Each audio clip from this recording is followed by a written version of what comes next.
Talagang dinidikdik ko yan, hindi ko tinatantanan. Alam ko pag nagsisinungaling. Kaya nga sabi ko, ito si Bongbong Marcos, alam mo na nagsisinungaling. Kasi hindi, alam niya, mali yung mga pinagsasabi niya, hindi niya alam yung datos niya. Kasi nga, alam mo na nagsisinungaling. At ang tao, kahit na anong galing magsinungaling.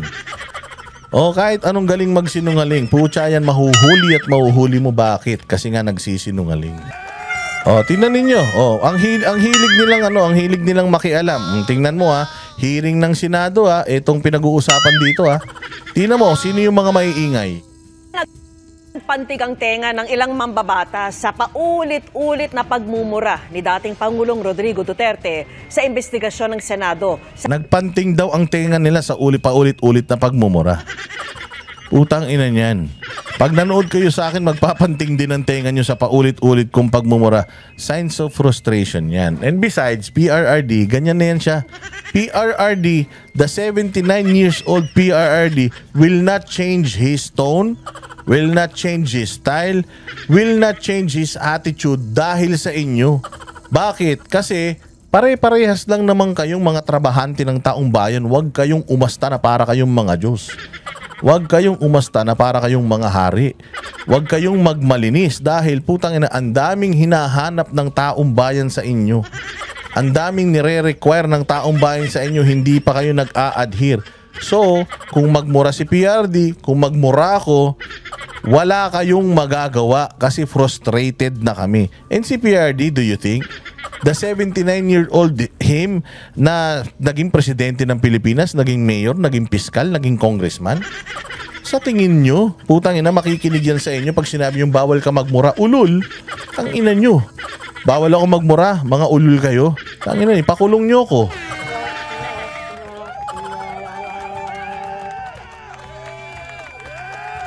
Hello, Noble Tulyao.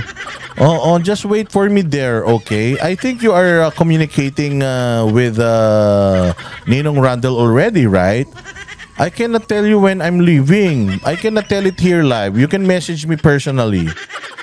Because if I tell the people here that I will be leaving on this date, maybe I will not reach the airport. Maybe they will kidnap me and they will ask ransom. I don't want them to know when I'm leaving because if I tell them when I'm leaving, and I tell them where airport I'm going, maybe they will kidnap me and maybe they will rape me. I don't like it to happen. So just ask Ninong Randel, my itineraries with him already. My itineraries with him already.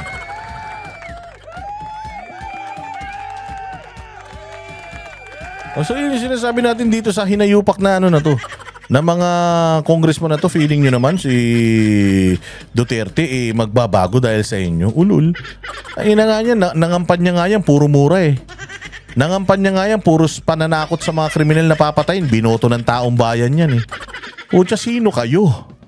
Sino kayo na mga humahawak lang ng mga distrito ang mag-uutos sa isang dating presidente na baguhin niya yung style niya? Nek-nek nyo. Ipakulong nyo kung gusto nyo. Pero hindi siya mag-a-adjust sa inyo. Sino ba kayo? Sa kanyang drop. Thank you very much, Sir Jack. Oy, Sir Jack! Boss Jack! Salamat kayo, Mr. Chair. Oy, yung mga taga-gentry, yung mga taga-gentry. Yung mga kababayan natin ng mga taga-gentry dyan sa Cavite. Ayan si Sir Jack, tumatakbo po yan na konsihal. Tangina, gusto nyo maging maganda ang General Trias Cavite. Putay, boto nyo si Sir Jack. Sigurado yan, pucha yan, ipapatiles niyan yung Coastal Road.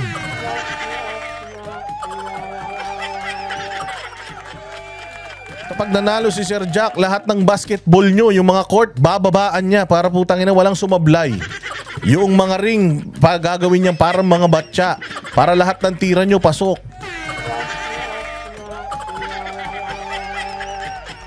Pero bawal magsugal Ito si Sir Jack, ito lang kilala kong sobrang laking vlogger na talagang hindi nagpo-promote ng sugal. Bawal sugal. Lahat ng tongitan, madyungan, lahat ng karakrusan at saka ng pekwaan, saklaan, diyan sa General Trias Cavite, putang ina, lilinisin ito ni Sir Jack. Yung mga taga General Trias Pag hindi nyo binoto to si Sir Jack, mamatay na kayong lahat. Ay, boto nyo yan. Yan na. So, pakinggan natin itong iniiyak ng mga congressman ng mga iyakin na ito. Kala mo kalilinis. Ito si Dan Fernandez, akala mo ang linis. Tanginin yan. Dati ka lang naman ding nagpapakita ng utong mo eh. Baka magmalinis ka, kala mo galing ka sa para kang pinanganak sa gatas ha. Ay grabe, salamat Boss Dada. Umaambon pa lang, may ayuda na sa gate ng bahay. Ayun na. Pucha, ang tindi. Ganito si Sir Jack. Pucha, pa lang, kumulimlim pa lang, may ayuda na kayo. Pag nanalo si Sir Jack dyan sa General Trias Cavite, saan ka pa? Ang lupit mo. Diba? Ganyan kalupit si Sir Jack, pucha. Diba dito, babagyo muna, mababaha muna kayo. Lilindol muna bago kayo magkaroon ng sardinas, 1 kilong bigas at saka noodles na hindi kilala.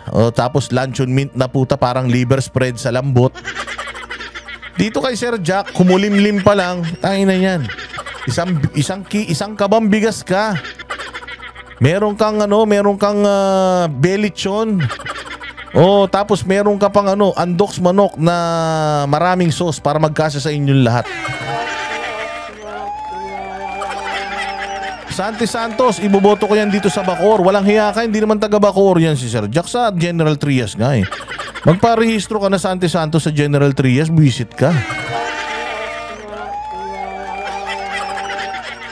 Oo, Toots TV, alam mo ba to si Sir Jack? Matindi to. Dragon boat. Putay na, wala pang ambon. Yung barko ng Dragon boat, nandiyan na sa barangay nyo.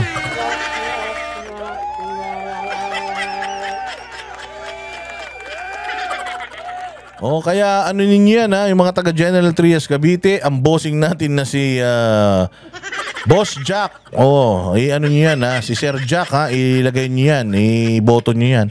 Hanapin nyo na, siya na nag-iisang Jack dyan.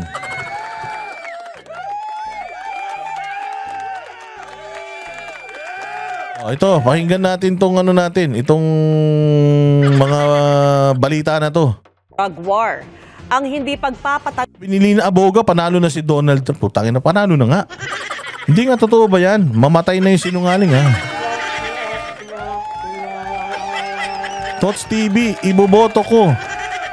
Madami akong kaibigan dyan, matutulungan yung Santi Santos. Hindi nga, promise to, totoo to ha. Tumatakbo si Sir Jack dyan ha. Mahal niya ng mga Pilipin, galit dyan sa poverty porn. Ikaw naman, Tots TV, iboboto mo sa Mindanao, loko-loko ka. Lagi sa Mindanao to. Yung bossing niyan, taga Mindanao. Panalo na si Trump. Tunginong galing nyo naman. Tinan ko nga. Ito ka, mga manluloko kayo. Pakinggan muna natin. Si Sir Jack Gaming, FB ni Sir Jack. Sir Jack Gaming ang FB ni Sir Jack. Huwag niyong pansinin yung mga ginagawa-gawa niya doon. Hindi totoo yun. Ginagawa niya lang yun for the views. Pero hindi talaga yan loko-loko. Mabait na tao yan. Pag nanalo kayo, magko-concert yan dyan sa Philippine Arena.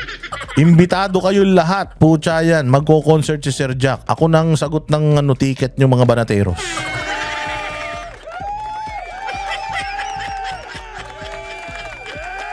Leading si Trump news dito sa UK. News pa lang pala eh. Leading pa lang, nanalo na. Advance kayo mag-isip, baka mamaya matalo yan ha. Baka matulog lang yan. Parang si Leni Robredo, natulog lang tayo. Paggising natin, nanalo na si Robredo.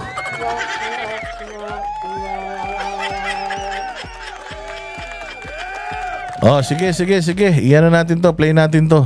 Tanggal nito sa record ng Senado, tinawag na kahiya-hiya ng isang kongresista. At nakatutok si Tina Panganiban Perez. Ang kapal ng mukha mo. Congressman ka lang, kupal ka. Congressman ka lang, kupal. Ang boto mo, wala pa sa kalingkingan ng boto ng mga senador. Kapal ng mukha mo, kaya nga 3 taon lang kayo nanunungkulan eh. Dahil lugi naman yung mga binoto ng buong Pilipinas. Kaysa sa inyo, gusto nyo pa maging 6 na taon yung isang termino nyo. Kapal ng mukha nito, kala mo matalino. also for the information. Sa pagharap ni dating Pangulong Duterte sa Senado noong Lunes para sagutin ang mga tanong sa investigasyon sa madugong war on drugs ng kanyang administrasyon, tila sumakit ang tenga ng ilang senador sa mga narinig na mura. Sinabi ko yan sa mga pulis. Kayong mga pulis, pag pumasok kayo dyan sa droga, kayo ang mauuna. Nag-rape ng bata, yan pinatay, patayin mo. Trabaho kayo dyan. Alam nila yan. Ano mong tawag dyan? Passion. Ang tawag dyan is passion. Tang ina, naglilinis-linisan kayo?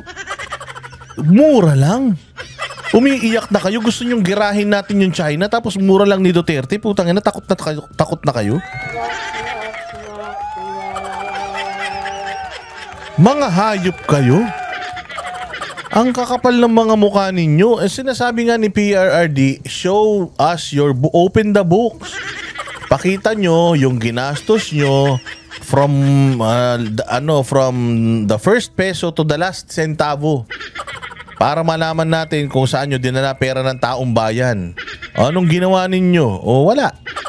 Wala kayong ginawa hanggang ngayon. Ang ginagawa ninyo, pinipersecute nyo yung mga Duterte. Ayos, nakaabot ako. Mustabos Dada Emmanuel Badajos. Salamat kaayo, Mr. Share. Mabuhay ka. Mura lang, galit na kayo. Alam nila yan kung paano ko sila murahin. Do not give me that shit to put. Noon pa lang umalma na si Senador Risa Sabi na, si Risa nga, hindi makaporme.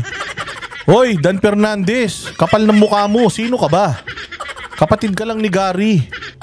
Hindi ka nga nanalo kay Gary. Ginulpi ka nga lang ni Gary sa Mara Clara kung makaasta ka. Hindi ka nga naging leading man eh. Sa mga pelikula eh. Puros ka lang supporting cast dahil hindi ka naman magaling.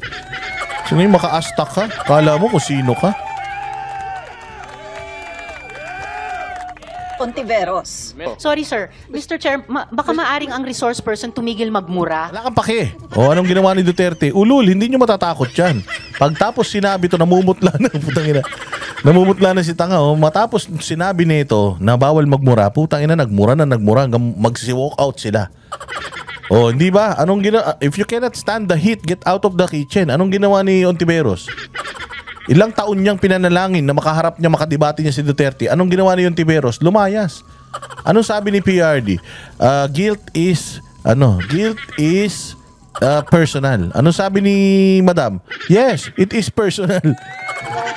Ang ina niyan. Tapos, ang sinasabi pa ng mga dilawang tae na biglang di ba, I would like to request for a quick suspension. Sabi ni PRD, di ba?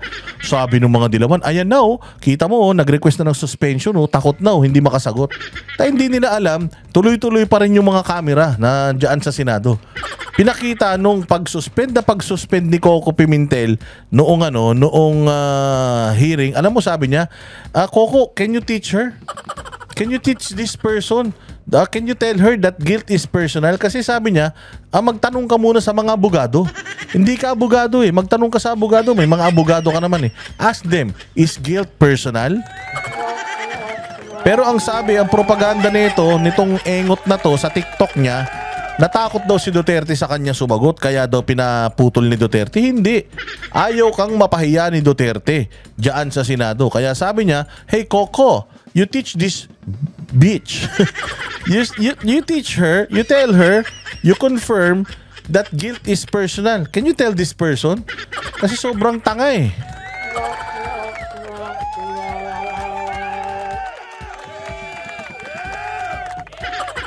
O, di ba? O, yan ang sinasabi natin. O, hindi nyo kaya si Duterte. Ito na nga, si Risa Ontiveros, kupal na yan.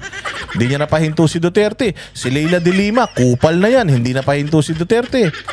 Si Jingo Estrada, kupal na yun. Hindi napahinto si Duterte. Nandiyan pa si Villanueva, born again yun. Bawal magmura sa kanila. Hindi nga nila napahinto si Duterte.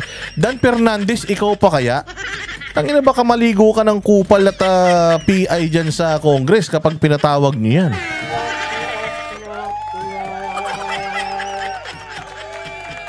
Yabang-yabang mo, sisitahin mo yung Senado.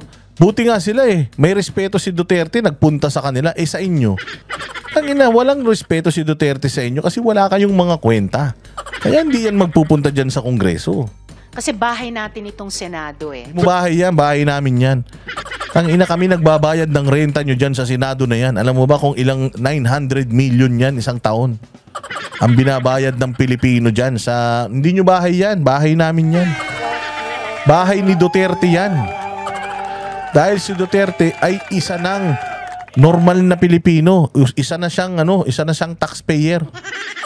Kaya hindi mo bahay, hindi mo pag-aari yan. Bahay nating lahat yan. Bahay namin lahat yan, Risa Ontiveros.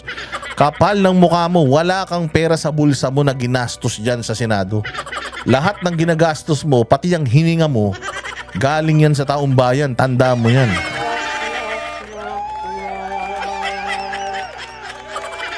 Huwag niyong angkinin para hindi kayo nanalo para maging hari at para pagsilbihan. You represent the people.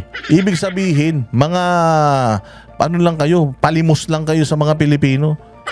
Yung mga budget ninyo, yung mga pinagmamalaki nyo, mga ayuda nyo, galing lahat yan sa mga Pilipino. Therefore, ang Senado ay bahay ng mga Pilipino, hindi bahay mo, kapal mo.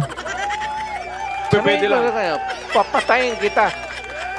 Hindi lang ako magmumuro sa... Okay.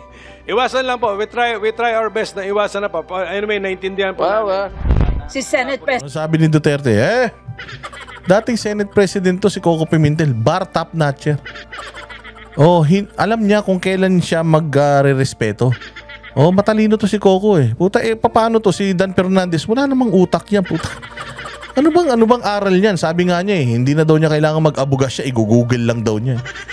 So pati mga abogado minamaliit niya. Na-google lang daw, hindi na daw kailangan mag-abogado. Saan ka pa? Chis Escudero, tila nasobrahan din sa mga narinig na mura. Walang lugar yan dito sa Senado. Sobrahan talaga. Hindi, ito totoo Sa ibang tao, walang lugar talaga yung pagmumura. Kaya lang si Duterte yan I'm sorry. Duterte is loved by the people. Duterte is the best president in the president of the Philippines. Pinalakpakan pa nga yan dyan sa sinasabi nyong bahay ninyo. Wala talagang lugar yan dyan pag hindi si PRD. Kung talagang ayaw nyo na magmura-mura yung tao dyan, si PRD, most especially si PRD, wag nyo nang imbitahin because that is PRRD. Presidente siya, ganyan na siya. Tinatwa siya ng Katoliko, ng Catholic Church, tinabla siya ng mga human rights human rights activists dahil sa kanyang unstatesmanlike na ugali. Doon siya minahal ng tao Bakit siya mag-a-adjust sa inyo? Binoto lang niya kayong lahat. Tang-ayon ako doon. Ang sagot ng dating Pangulo ay nagkukwento lamang siya at ang kinukwento niya ay nagmumura sa noon.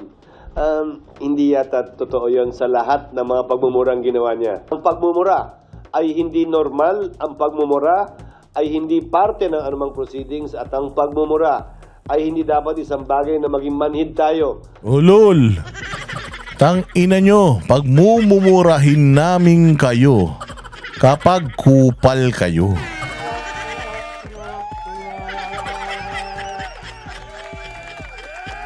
Mga kagalang-galang kasi kayo, kaya gusto nyo igalang kayo. Hindi kayo kagalang-galang, kaya mamumura kayo. Di ba? At saka, sino bang minura ni PRRD? Minura niya ba si Risa Ontiveros? Sinabi niya, putang ina mo, Risa Ontiveros. Minura niya ba si Bato? Putang ina mo, Bato.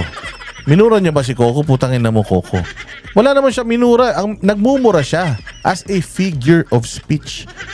Signs of, figure of speech and, expression.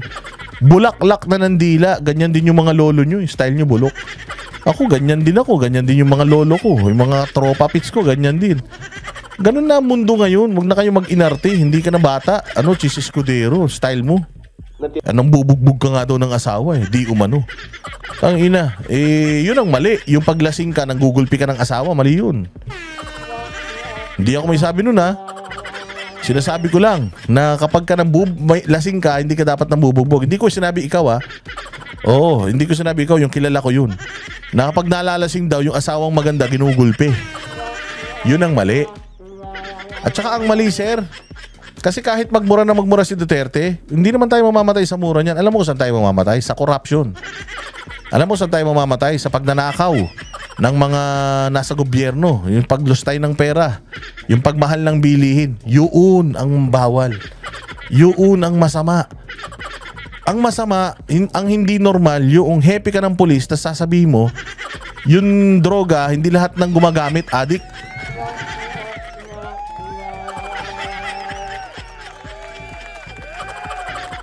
Diba? Diba? O, ang hindi tama, yung ginagawa kang Senate President ka, tas ginagawa kang tagahawak ng baso. Yun ang hindi tama, sir. Yun ang walang lugar sa Senado. Yung mga walang betlog, o yung mga doble kara, walang lugar sa Senado yan.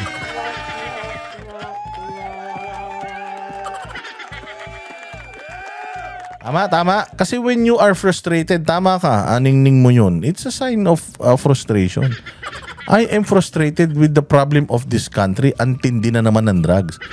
So, okay lang ba magmura tayo? Ako, para sa akin, okay lang.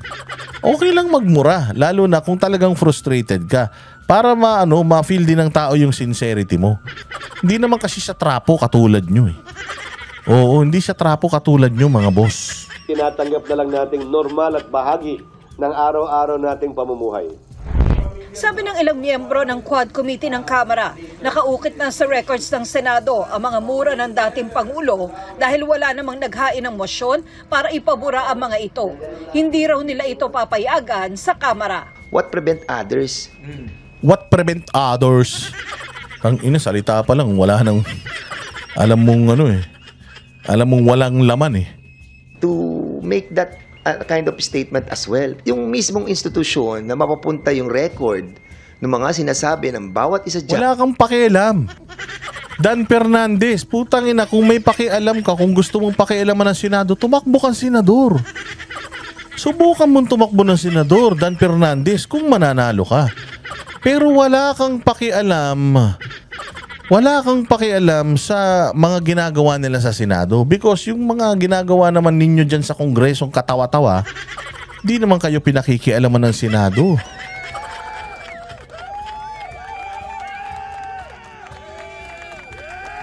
Putangin na Dan Fernandez, kamukha mo na si Paps Fernandez, kakaritoke mo ng mukha. Wala rin kaming pakialam doon.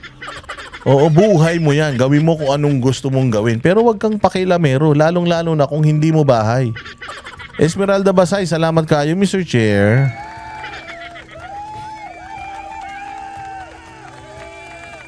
Mamaya, yari kayo kay Coco Pimentel.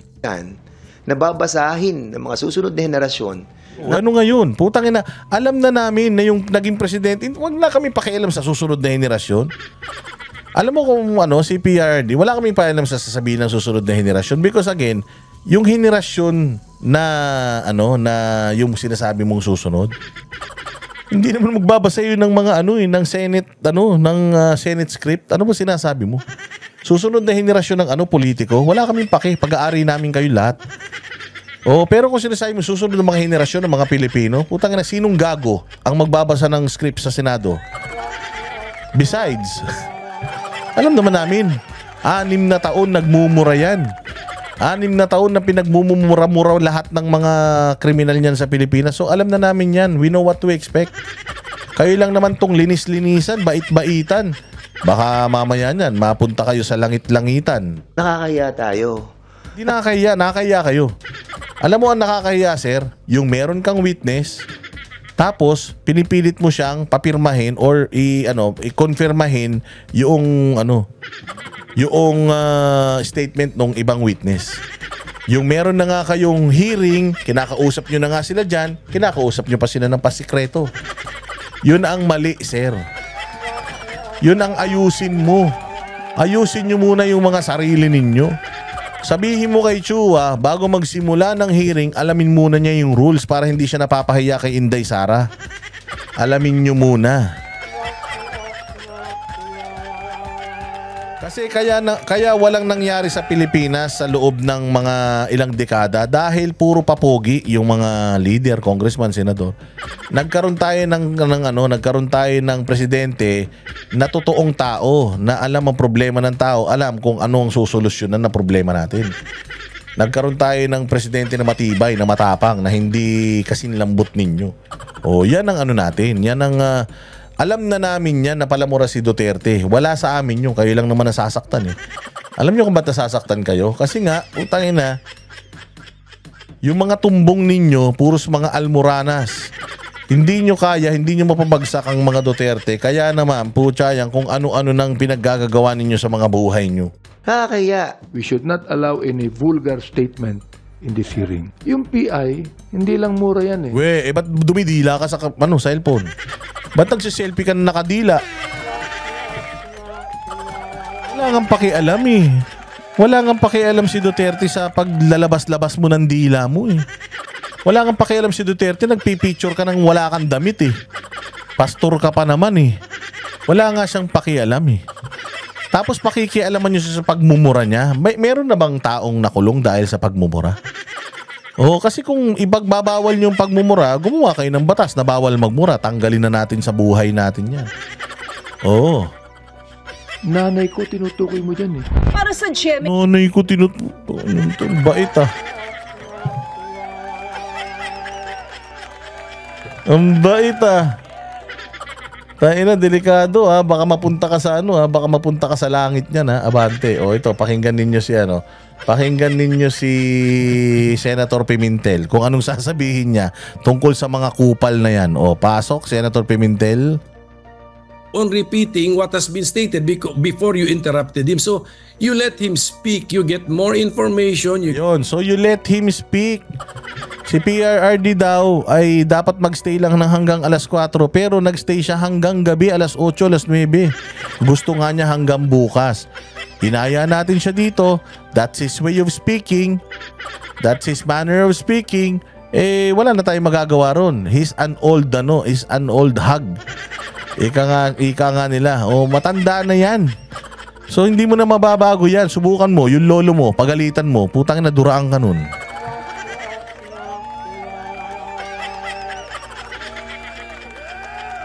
Tama, mali. O ayan, si PR, hindi mo na mababago ang ugali niyan. Ugali niya na yan noon pa, naging epektibo siya eh. Sino ka ba? Dan Fernandez, sino ka para baguhin ko yung sarili ko para sa'yo? Eh, unang-una sa lahat, putang ina, ako lang naman ang iniisip mo, ikaw hindi naman kita iniisip eh. Diba? O, ano sabi ni Coco Pimentel? In-invite mo yan dito. Pag invite mo dito, show him courtesy. Kung ganun siya magmura, tayo na mag-adjust. Dating presidente yan, putang ina. Dan Fernandez, ang pinakamataas na nakuha mo sa buhay mo, yung maging gobernador ka lang ng Laguna eh. O, tas kung makapagmalaki, parang napaganda mo Laguna. You get more details, you get more kwento. Oh, so I'm using words lang Karen objectively because I will, as the subcommittee chairman, I believe it is my responsibility to come up with the first draft of the subcommittee report. Then sinicirculate ngayon. Alam mo ba na natutunan ko pa dito kay Coco Pimentel na hindi natin alam na ang isa palang subcommittee hindi pala siya pwedeng mag-contempt. Hindi pala pwedeng mag-contempt ang subcommittee. Oo. Yung committee lang ang main committee lang ang pwedeng mag-contempt. Yun yan, mag-agree yung iba, mag-disagree yung iba. Now, what do you make of Representative Abante? We often talk about interparliamentary courtesy. What do you make of Representative Abante criticizing you, how you conducted yourself when, let's face it, you and other colleagues don't criticize the lower house on how they conduct their own hearings? Ako nga, actually, I have refrained from commenting on how Quadcom conducts its hearings. Pero siguro, I will just allow that as Constituent Abante. Siguro, Grabe, Constituent Abante. So dito, ipinakita ni Coco Pimentel kung ano lang ang mga levels ninyo. We are not on the same level. Maybe, parehas tayong mga representante ng Pilipinas, you being a congressman, me being a senator, pero yung level natin, hindi tayo pare-pareho. Why? Why? Dan Fernandez, Abante, you are only voted by how many? By a handful of people. Oo, a handful of people lang ang bumoto sa inyo kaya kayo nandiyan dyan sa kapangyarihan. We senators are being voted by the whole Philippines. Oo, buong Pilipinas ang bumuboto sa amin. National level ang aming ang aming constituency. Kayo hindi, ang constituency nyo, yung handful of people na nasa distrito nyo, yun lang. Wala nang iba. Ganun lang kayo kaliit, ganun lang kayo kababa, ganun lang kayo kawalang kwenta. Kaya wag kayong mangingialam sa trabaho namin. Oo, wag kayong mangingialam sa trabaho namin. Alam nyo kung bakit? Kasi kapag ginawa nyo yung batas, kaya naming patayin yan dito sa Senado.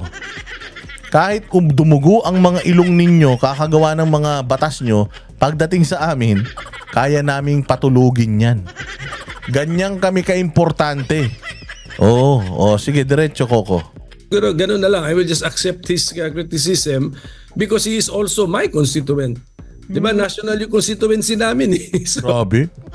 National yung parang ikaw naman, Coco Pimentel, parang minamaliit mo naman itong mga congressman natin. Grabe ka naman. Parang sinasabi mo na, kaya lang naman kayo nananalo eh kasi binabayaran niyo yung handful of voters dyan sa mga distrito ninyo eh.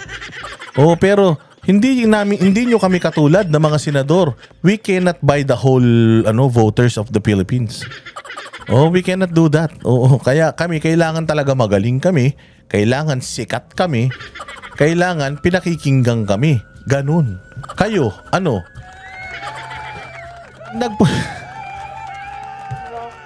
Pag nagpunta ba baka nga ako mas kilala pa ako sa iyo Dan Fernandez eh. Pag nagpunta ka sa Davao, hindi ka kilala dun eh. Ako pag nagpunta ako ng Davao, dami nagpapapicture sa akin dun eh.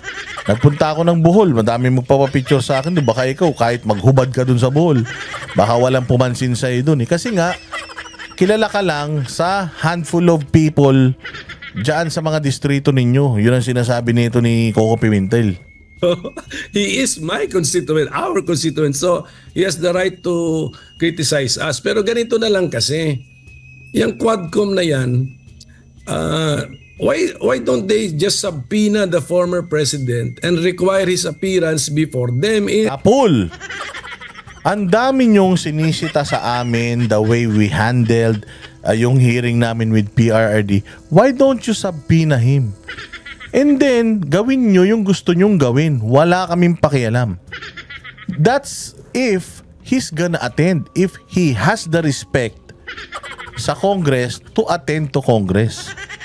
Because as far as I know, and the last time I checked, PRRD respects the Senate. That's why pumunta siya sa Senado.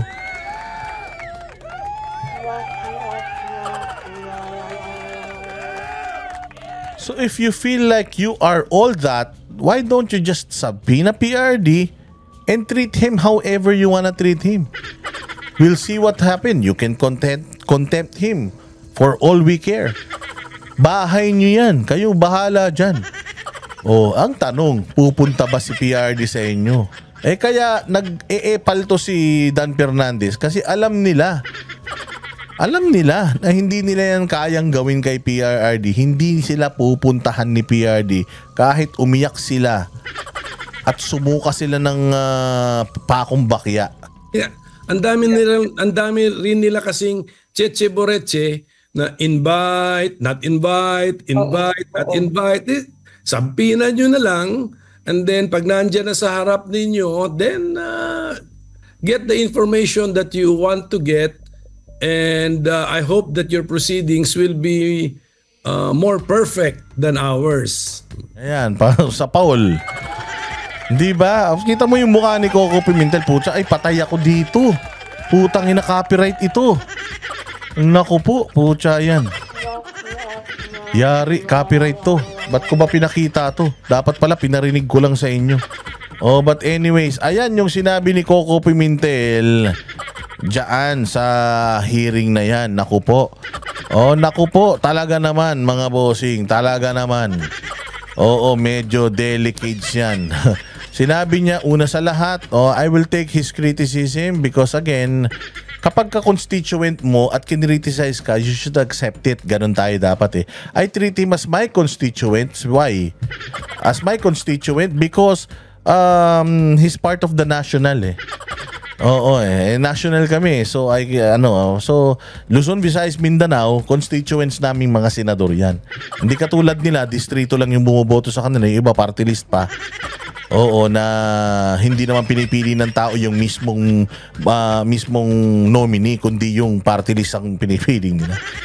Oo, so hindi sila sikat, parang ganoon. Ang sinasabi nga nito, ang dami niyang reklamo sa amin, hindi nga namin sila pinapansin.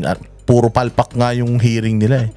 Pero hindi nga namin pinapansin. Ganito na lang kasi, imbitahan nyo si Duterte, tapos gawin nyo gusto nyo. Yun kung pupuntahan kayo.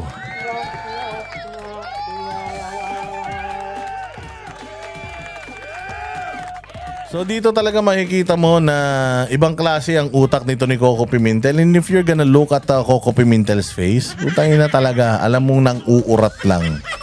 Oh, parang sinabi nga niya, sige lang, magano lang kayo, magreklamo kayo, bahala kayo sa buhay ninyo. Oh, pasikat lang naman kayo, kailangan nyo pa kasing magpasikat eh. Kami kasi sikat na buong Pilipinas ang nakakakilala sa amin eh. Pag pumunta ako sa Luzon, Visayas, Mindanao, kahit saang barangay dyan, I am being recognized. Why? Because I'm a senator and we are being voted sa buong Pilipinas, hindi lang sa isang maliit na distrito, a handful of people.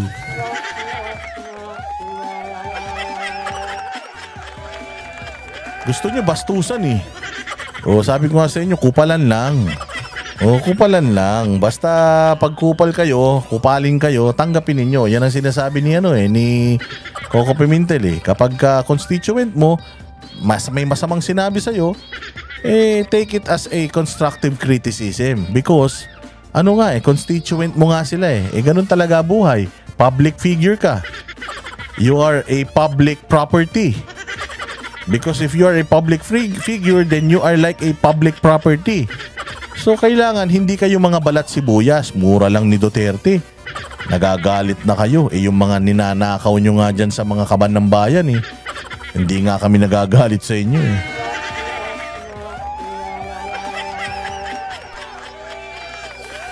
Hindi ba? Maraming salamat sa lahat ng mga kababayan natin nag-like, nag-share at syempre yung mga nag-share ng kanilang blessings. Mabuhay kayo. At yung mga hindi pa po nagla-like, di pa po nag-share, like and share naman. Follow nyo rin po yung ating Facebook page, Boss Dada TV, at syempre yung ating backup YouTube channel, yung Boss Dada Official. Paki-follow din naman yan. Paki-subscribe. At siyempre, yung mga upload naman natin, panoorin nyo naman. Manood naman kayo ng mga uploads natin. Pinaghihirapan ko yan, mga buwisit kayo.